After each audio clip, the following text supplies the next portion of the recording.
So guys, HK here bringing you a review on the latest Bleach Manga chapter. And if the rumors are true, we only have about 5 or 4 more chapters left to go as of today. So yeah, chapter review on 681. The end of Two World, or World 2, or the end world. I don't know. I don't give a crap about the title. I mean, this chapter was just, it was a mixed bag. It was a mixed bag. It was a very mixed and rushed bag.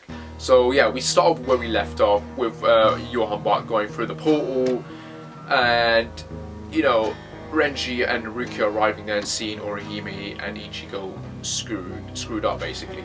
Renji attacks Bach with his sword, trying to get him. Bach, you know, he's pretty much through the portal already, but he takes his hand out of it and stops the blade and shatters it. So Renji's blade is pretty much destroyed. Boom, like that. Holy shit.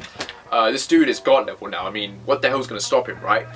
And we cut back to Orihu and Hoshwald. And yeah, Hoshwald is pretty much confirmed to be, well, to be dead. At the end of this chapter, he's pretty much dead, but he's dying from this point on because, you know, Waiwak took his powers.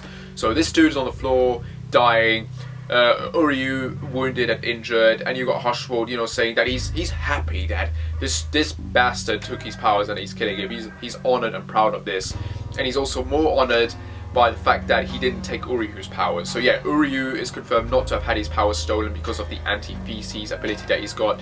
Properly, because you know, Warak doesn't want that, so maybe that's a big hint that Uryu's ability is going to have some sort of effect or play into how Warak's going to get defeated. But then the problem is he took Hoshwald's ability, so that kind of counter attacks the ability from Uryu. So yeah, it doesn't make a lot of sense how that's going to work. But then, to be fair, Warak's never really used any of the Stern writers' powers. He just took like their gifts or their life forces or whatever. So I don't get how that really works.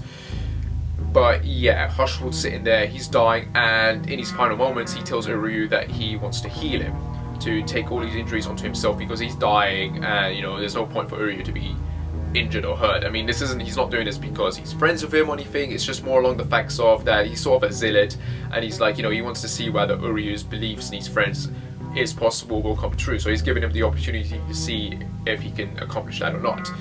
And yeah, he tells Uryu to come towards him, and he also talks about regret, about you know, the whole meaning of friendship or what it means for him. And he dies with holding his sword, his hand letting go of the sword, and we see a symbol on his sword, and we see it's a symbol of Busby, pretty much meaning that yeah, in his final moments or throughout his entire days, Hoshwald did consider Busby his best friend, and he regrets having probably killed him and not helped him out on that. So this is probably Hoshwald's way of redeeming himself in a small or big way for Uryu's case.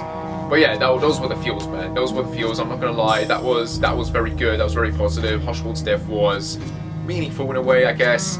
It just kind of sucks that he went out the way he did, but you know, since the manga is supposedly ending now, I guess it makes sense they had to pull this kind of act. So boom, we then cut back to, and this is the rush part of the manga for this chapter for me, which also completely fucking confused the hell out of me. I imagine everyone reading this right now, who has read it, is just fucking dumbfounded by what was just revealed in this, because my god, the ass pull of this part of the chapter was just amazing and confusing and awesome at the same time, but just so rushed because there was hardly any surprising development to it. So yeah, you've got Rikyu taking care of Orihime explaining that she cannot fix Ichigo's sword because Warak's you know, deleted the past or whatever, the sword's always been broken, some shit like that, blah blah blah. Renji, you know, he gets Ichigo up and he's like, they have to go and defeat Warak, they have to go through, and Rikyu's, you know, she's opposed to it because they're gonna get fucking killed, and rightfully so. But Renji's like, no, we're gonna do this, we gotta do something, otherwise, you know, blah blah blah, you know, the basic hero, we gotta stop the villain bullshit. And Ichigo's sitting there dumbfounded and defeated and in despair going, oh yeah, we've lost, being, you know, acting like a pussy like he always does before he gets a big power up. And surprisingly, yeah, he doesn't get a power up, but something else surprisingly happens. He gets stabbed through the chest, and what ends up happening? He turns around, and who's standing there? Who just stabbed him through the chest? Tsukishima, ladies and gentlemen, the Fullbringer, Tsukishima. He's there. He just stabbed Ichigo through the chest, and he's like, "Oh, look at you pouting on like a little child," or to that effect. And standing behind him, Green Joe. Green Joe's alive. what the fuck? And no one is reacting in any surprise big way. You know, you just got Ichigo going, oh, what's the meaning of this? You know, what do you think you're doing? Blah blah blah. No surprise. Like, what the hell are you doing here? Oh my God, you're alive, Greenjo? What the hell? And I'm so confused. I mean, what the fuck is going on? Is she? I mean, you've got the little gaming Fullbringer kid there. So he obviously just, you know, in a hole. So he obviously brought those two there. But Greenjo's alive? What the fuck? Greenjo's alive. He died. Why is he? What the hell is going on? And why is she? I don't get.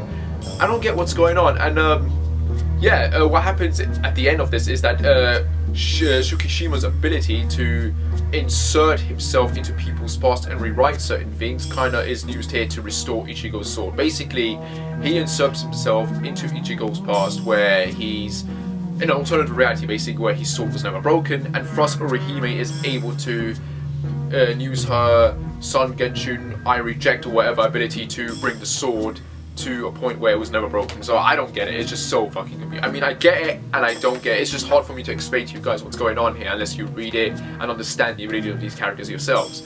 The point is, Ichigo's sword is fixed. He's got it, and he's all sunshine and daisies again at the end. And you got Greenjo and going there that didn't, you know, they're here to repay and debt to Ichigo. But you know what? When this chapter ends, by the time this chapter ends, by the time it ended, by the time we got to the end of it, the only thing I was just wondering the whole time was, why the fuck is Greenjo there? Why is he alive? What the hell is going on? Because that's just my feelings at this point. And you can tell that this is rushed, and I'm starting to think that this chapter is a big hint that yeah, the manga is ending, because this just came out of fucking nowhere.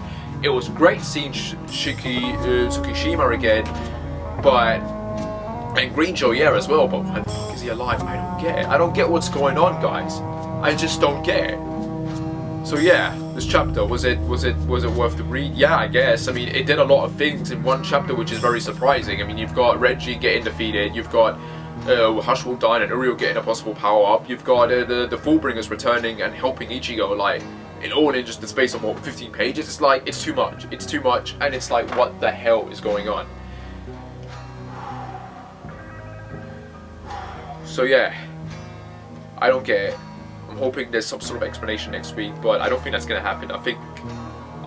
I don't get what just happened. I mean, what? Greenjo's alive? What? Someone explain this to me. How is Greenjo alive? Okay, enough about that. I hope you guys liked this review. Like and subscribe as usual. Whatever, and I shall see you when I shall see you.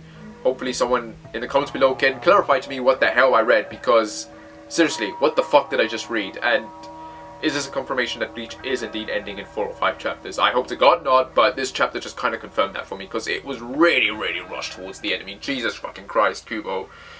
Jesus fucking Christ, you don't jump, you bastards, for doing this. Seriously, if that's true. Alright, guys, take care.